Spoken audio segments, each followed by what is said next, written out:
여러분, 작은 주택과 대형 백화점이 똑같은 소방 설비를 갖추고 있을까요? 아니죠. 그런데 왜 다를까요? 그냥 크니까? 그게 다가 아닙니다. 안녕하세요. 현직 소방전기 감리원 상묵TV입니다. 오늘은 건물마다 소방 설비가 왜 다른가? 이 한 가지 원리만 잡으면 소방 법규 전체가 보이는 이야기를 해드리겠습니다. 이거 하나 알면 여러분도 어떤 건물을 보든 여기엔 뭐가 있어야 하는지 감이 잡힙니다. 1. 모든 건물이 같은 설비를 갖추지 않는 이유. 먼저 근본 질문부터요. 왜 모든 건물이 똑같은 소방시설을 안 갖출까요? 답은 딱 하나입니다. 위험의 크기가 다르기 때문입니다. 소방시설 설치 기준은 결국 이 건물이 화재 시 얼마나 위험한가에 비례합니다. 위험이 크면 더 많은, 더 강한 설비를 요구하고 위험이 작으면 최소한만 요구합니다. 이 한 문장이 오늘의 핵심이에요. 실무 TIP. 설치 기준을 이해하는 한 문장. 위험이 크면 기준도 강해진다. 어떤 건물에 왜 이 설비가 필요한지 헷갈릴 때 이 건물의 화재 위험이 왜 큰가를 생각하면 대부분 설명됩니다. 그럼 화재 위험은 뭘로 결정될까요? 크게 세 가지입니다. 첫째, 사람이 얼마나 많은가. 둘째, 건물이 얼마나 크고 높은가. 셋째, 무슨 용도로 쓰는가. 이 세 가지가 위험을 정하고 그에 따라 설비가 정해집니다. 하나씩 보겠습니다. 2. 위험을 키우는 세 요소. 첫째, 사람의 수와 특성입니다.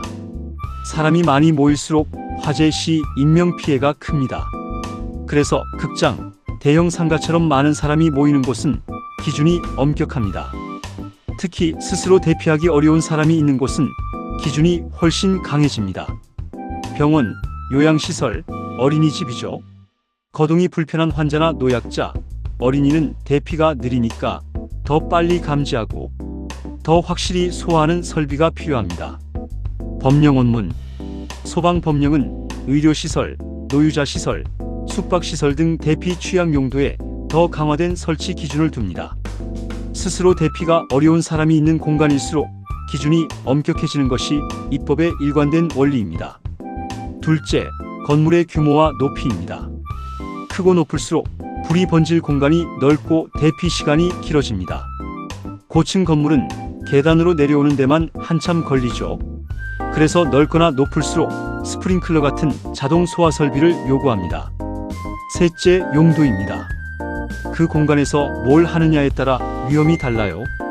기름이나 가연물을 많이 다루는 공장, 화기를 쓰는 주방, 전기 설비가 밀집한 곳은 불이 날 가능성 자체가 높습니다. 그래서 위험물을 다루는 용도는 특별히 강화된 기준이 붙습니다. 실무 TIP. 낯선 건물을 만나면 세 가지부터 파악하세요. 사람이 얼마나, 어떤 사람이 있나, 얼마나 크고 높나, 무슨 용도인가.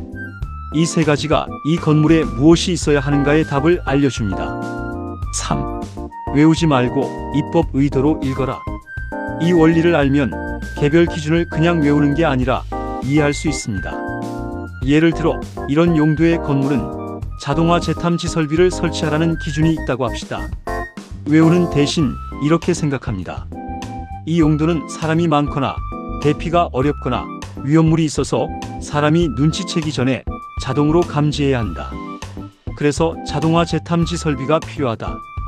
이렇게 입법 의도로 읽으면 조문이 기억이 아니라 이해로 남습니다. 법규는 외우는 게 아니라 왜 그렇게 정했는가를 이해하는 겁니다. 모든 설치 기준 뒤에는 이 건물에 이런 위험 때문에라는 이유가 숨어 있어요. 그 이유를 읽으면 됩니다. 4. 실무의 핵심. 부등호 한 글자가 다 바꾼다. 이제 진짜 실무 이야기입니다.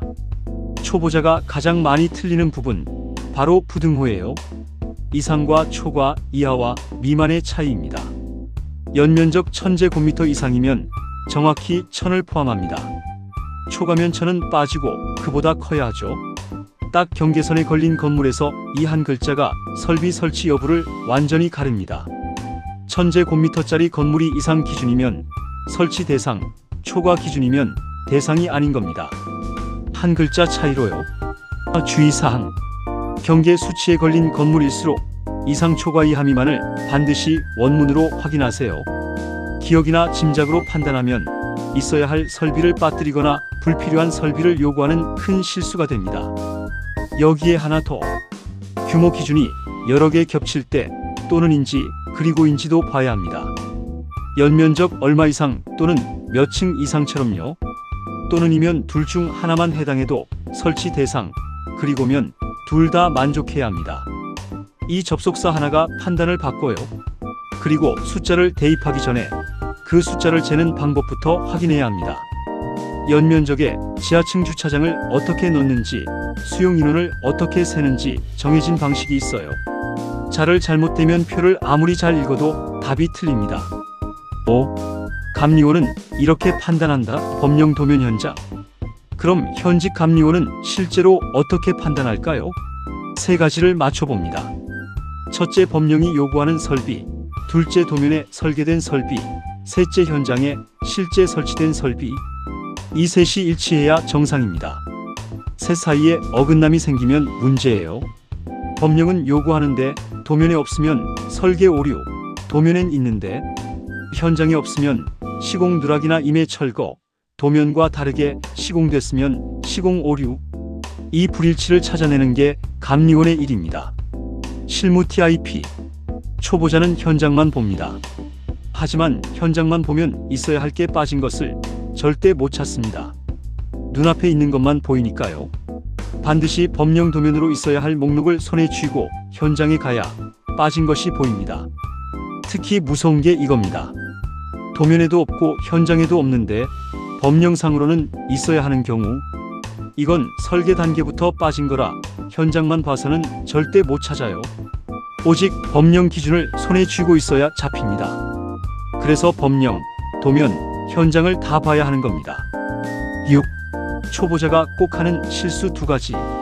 마지막으로 초보자가 자주 하는 실수 2개만 짚어드릴게요. 첫째, 최신 기준을 오래된 건물에 그대로 들이대는 겁니다.